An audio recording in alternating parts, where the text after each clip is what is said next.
Okay, what lies in the future for BioWare? That's what we want to know, and their general manager actually made a big blog post that was called The State of BioWare. I think that's something a lot of us are interested in.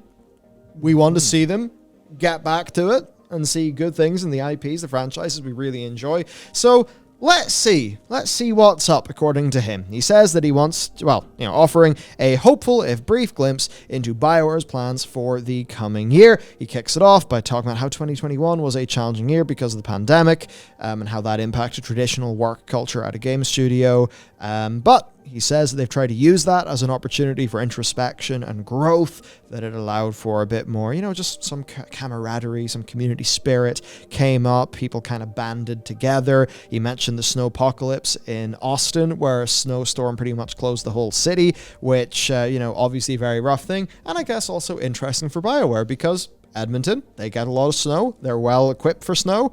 Obviously, Austin, Texas, not really as well equipped for snow, or used to getting snow. So, hopefully some good things came from good team building or whatever came from that. And he said that to that end, they are making changes to workplace policies to shift balance more in the direction of remote work. So they're going with a hybrid approach moving forward. Of course, Square Enix announced something like that. We sort of have a hybrid approach as well. We find that it works quite well. Yeah, we do, Yeah, we've had that for quite a while now. It's worked great. So the studio's North American-based employees will be able to work anywhere across the country without having to relocate, which of course will drastically increase their pool of available talent. Now, this is great news for anyone who wants a future BioWare game, right? Because, it's, hey, great senior developer who maybe worked in Santa Monica Studios, right? Working on God of War, or working in some really big, incredible game, or working at Riot, and they're in Cali. Maybe for lifestyle reasons, they don't want to go to snowy Edmonton, Canada. That, by the way, is very snowy and very cold. Maybe that's not the lifestyle they want. Maybe that's not where they want their kids to go. So this is actually a great competitive advantage for them versus some companies in the hiring space. So that's really good. Now, as for what 2022 looks like for BioWare, well, he writes that, quote, rebuilding our reputation is still a huge priority. They are laser-focused on winning back the trust of fans and the community. Here's the thing. You can't write that without it being a tacit admission that Anthem, and I suppose also that Mass Effect Andromeda were big fuck-ups. Now, sure, with Andromeda, they were able to recover a lot more good from the fuck-up than they were with Anthem, but they're both fuck-ups. People don't really... BioWare was never really looked at like Blizzard because they didn't have the really active community bit down. Yeah. But they did have a pretty damn strong community. They were more in that direction than most studios, and they totally lost it. So I like seeing the general manager just be fucking right. He's honest. This is true. Yeah. You don't say this without knowing what reality is. Like, reading that's actually kind of blindsided me a little bit. Yeah. I'm so not used to seeing the idea of rebuilding reputation. So many places are just kind of, we'll just brush it under the rug or whatever. We'll say nothing because I think that's like standard accepted modern PR practice, is to kind of never show your weaknesses, never show your belly. But those who do, out of they go against the grain, they do. You're like, oh, you're actual genuine. Okay. There's three men that I want to point this at. Their names are Ian Hasekostas, Steve Denuser, and Jonathan Haidt. Yep. And I only say this, not them as individuals, but it's because they are in leadership roles. Therefore, this is their job. I understand that Blizzard's very traditional with its PR. All the story of Preach trying to talk to Ian, or like the story of Stylosa trying to talk to Jeff. Yeah. Blizzard are just like that, okay? But just in the same way here, admit you need to rebuild World of Warcraft's reputation. Just admit it. And you can see here, BioWare have done this. And what is the reaction to that? The reaction is one of, okay, they understand things didn't go well. Now, this isn't just, oh, gamers, let us back, gamers. It's not that. The reason why this comes across as being good is it makes us think, oh, Well, if they think they need to rebuild their reputation, then they must understand that they lost it. And that must mean they're thinking about why they lost it. And maybe they're going to be deeply introspective about the decisions that led to these bad outcomes. And maybe they're going to try to do different, do a bit better in the future. And that makes us think, oh, they know the ship is steering off course. And now they're trying to bring it back on course. Yeah. Instead of just always being like, always being there and always being in the mode of Cell, which is Blizzard, which is like World of Warcraft communications. Yep. And sometimes you'll get a little bit of an almost admission in an interview, but this is an official company statement from the general manager. And the weight that it carries is really heartening. So this is not something to beat up Blizzard with. This is to show that much like how Naoki Yoshida is very real about any mess-ups that happen on Final Fantasy XIV. Here, we are seeing the general manager of BioWare act in these things. He's not as overt as Yoshi P would be, but it's the same. It's sort of similar. In both cases, people are happy to say, "Oh, great, we're really happy you said this." Yeah, I mean, this is the right strategic move in order to make more money in the future. Like, do I even need to say it like that? I mean, that's the way you need to say it to an executive to get this post greenlit. But I think it's interesting to me that it's kind of like, well, they know that we're on the or rather, we know that we're on the same page now. Yeah. We know that, like, okay, they actually are willing to engage with the truth. It is not to say that they don't know the truth. I think everyone at BioWare saw Anthem and went, oh, for fuck's sake, including the management. As we said recently, the developers are the first to know it's shit. Yeah, the developers are the first to know, but the problem is when the organization is unwilling to engage with that truth, then they can't actually adapt to it. So we know the developers, like, obviously we know developers will release shit and go, well, it's management. They're being hampered by management. So if management isn't willing to own up to this stuff, then we cannot expect change. But when management say, oh yeah, we need to rebuild, and you're like, okay, you understand that, you're not lost in this fantasy world where everything's fine, like your developers usually think you are in these situations. So it's that thing of everyone can clearly see what's happening for what's happening. It's just that management have blinders on, I think. Yeah. And this proves that they've taken them off. So I'm just really, this is great. I love BioWare. Like, Mass Effect was like one of the great experiences of gaming for me. Go to bellular.games, our game studio website, look at the team page, and look at because I threw in specifically one image that's from a project that we sort of, we got very happy with where it was, and then we put it over to the side to do Pale Beyond. But, like a fair few of us in the office we love science fiction. Now, what we're doing is probably a little bit more 90s Trek, a little bit less Mass Effect, but it's all a lineage that we love. So, I just like just to say, hey, I really fucking love this, so I'm really happy that he's saying it seriously. And man, that's what we want. So, yeah. He goes on to say, though, that the Legendary Edition was a turning point for the studio. He says that he wants BioWare releases to be seminal moments in the industry. And, like, you don't say that and say turning point and all those other things that he said without it being, like, super clear that he's admitting that they went off course. I mean, even since, Dragon Age 2, where that era where EA just said, Mass Effect 3, 18 months. Dragon Age 2, you have 15 minutes to develop it. Your pre-production, oh, wait, sorry, it's already over. Go, go, go, go, go! And look what that did. It meant that BioWare releases were seminal moments in the industry, and they fucking were in the past. Oh, man. Okay, so, Mass Effect Legendary Edition. He calls out GameSpot, who said it was a gargantuan reminder of just how good BioWare is when it's firing at all cylinders. He brought that up in this post. That means that he knows that, effort-wise, I'm sure they were firing at all cylinders. Results-wise, there was a problem with the engine. Wasn't producing the amount of horses you would have thought. McKay says that this is one of his favorite quotes from the last year, and he takes it as a sign that they're moving in the right direction. Because really, it feels like BioWare have just been lost in the damn weeds, and that absolutely is true. So with all of this, maybe some momentum coming back, some more people excited about Mass Effect, what is actually going on? What about the games?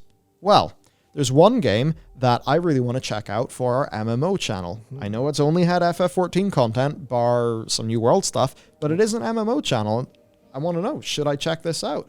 Star Wars, The Old Republic's new Legacy of the Sith expansion launches February 15th. And all I think there is, well, I had a blast in my Sith warrior. You're telling me this is Legacy of the Sith? I've kind of always enjoyed the Sith storylines more than the Republic ones. Okay, sounds pretty cool. Nice. I mean, in fairness, their MMO team in Austin's like generally done a pretty banging job, especially in like the narrative side of that game. Yeah, it's almost like a very quiet success, I think, of us running for 10 years. It's not that it's too quiet because people obviously know it exists, but it's just like you've created a good product and you're updating it and people seem largely happy to stick with it, which is, you know, you're like, well, it's not so many millions people playing it, it's not so massive, but you're like, well, you've demonstrated that you could make a game and continue making it and that it is good for at least a substantial portion of that, which is, you know, more than a lot of AAA studios can say recently. Yeah, now for Mass Effect and Dragon Age, also games that here in the team, there's a lot of fans of sort of either or both games.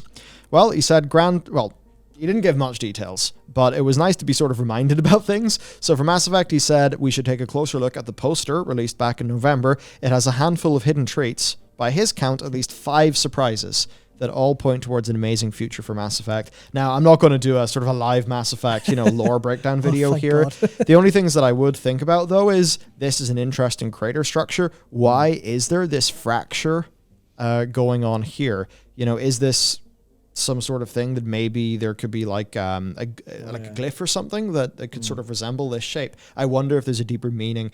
Also, I look at the very middle of this crater and I see a sort of weird blue thing. So I'm thinking, what is that? It's like, that blue is sort of similar to the color of like the biotics that are being used. I also then start to think about, less from this image, but also in general, the dark energy storyline that they were very much building up to. And then they very much pivoted away from that toward the organics versus synthetics that sort of ended up dominating the later game.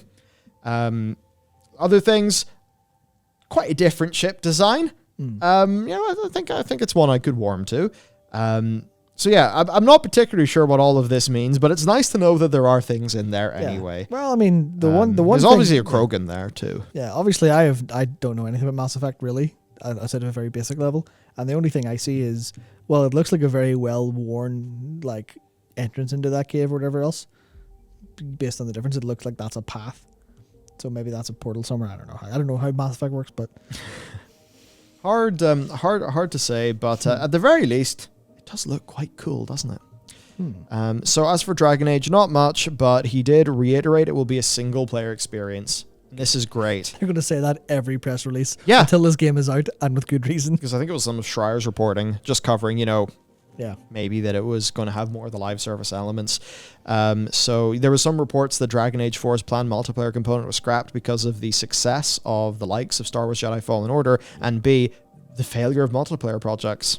Yep, if multiplayer goes right, a lot of beans. If it doesn't go right, and do you know the thing is, Mass Effect 3's multiplayer was really fun, but thankfully it was decently like tight and controlled in its scope. Yeah, it was more of a bolt-on multiplayer we used to have, as opposed to multiplayer title. Yeah, as opposed to the multiplayer being a fungus, friggin', bits of which just sort of weave their way into the whole game and make you feel bad. I think people largely forget things like Ratchet and Clank. I think 3 had multiplayer. Yeah. And people are like, watching a multiplayer, well, that doesn't make any sense. You're like, well, it was literally just, the devs went, we've got some fun mechanics. We've got one dude in the team who vaguely knows netcode. Fuck it, let's have a multiplayer for the crack. So I think that's that's the way it used to be, but then obviously Anthem took over things. So yeah, veteran group of devs focused on a single player experience built on choices that matter. Says incredible work from both teams. And we're going to have to wait longer for concrete information, but just to say, as a statement of intent, this is really good, and if this is something that these teams can back up with action, I couldn't be happier. Absolutely. And there's not a great deal else to say other than it takes recognizing you've went off course to go back on course. You can't just, through a mixture of maybe it's an ego thing, maybe it's an insecurity, maybe those things are actually quite tied together really when you get down to it. But, you know, if you can't admit that things aren't great, like if you're Blizzard and you're traipsing around like the jailer, like truly is the coolest thing ever, and it's just the players that don't get it. Or, you know, this expansion was great, the players don't get it. Or Shards of Domination, you know, they were pretty great. Look at all the great, you know, ideas we had designing them. You know, players didn't get it, whatever. It's like, no, you have to accept that these things fucked up. Yeah. And you have to let people know that you think that. Because, well, I mean, it's as simple as that. That's how you actually instill confidence. That's how you ensure that it's a two-way street, that it's a conversation, that people feel heard. That's how you foster a healthy relationship with the community. I think Blizzard can often be a great case study in not doing that. Hopefully the community council will fix that up and stuff. And certainly a company like BioWare, generally a bit more traditional in how everything is ran, PR-wise. You know, we don't expect things like this. But it's nice to see, and I think this is evidence that it does kind of work. And I also think there's one last little thing to say about this, which is in the context of them being owned by EA, a publisher generally wouldn't be happy with one of the developers going, we kind of shit the bed for a while there, which is implicitly what they said. So clearly they have enough autonomy to be able to say these things and mean them, which implies that, you know, it's hard to say for sure, but it implies that maybe if they have autonomy here, maybe they have more autonomy in their design, autonomy in their planning and their scheduling. Maybe they get to go, listen, we can't make Dragon Age this year. It has to be the year after, or it has to be, you know, we need an extra 3 months, an extra 6 months. Maybe if they're allowed to apologize and say they need to rebuild, maybe they'll be allowed stuff like that, if it financially makes sense, of course. Yeah. So, look, this has made me feel better. Yep. And, well, unsurprisingly, I feel pretty good about that. I just want another great Mass Effect, man. I love science fiction. I love science fiction, and it does my head in when science fiction just ends up being fucking zero IQ bullshit. You know, fucking trash. Like, you like sci-fi movies? We get so much fucking trash. We get sci-fi just fucking cheaply used to just have generic action-y bullshit. But like actually fucking good science fiction, like Mass Effect was that. Yeah. And the idea that that can really come back it just makes you look forward to the future. So there you go. Good on you, BioWare. We really hope that the BioWare magic truly does die, so the great BioWare results can be a repeatable thing that doesn't come at the expense of your employees' health. So assuming you fix that up and the games come out great and the workers are happy and the players are happy, then you know what? I mean, screw EA, they're just another big business, but hopefully they'd be happy too. And everyone would be happy. Absolutely. All the incentives would be aligned and we'll have fun games. So thanks for listening. Good vibes. See you later.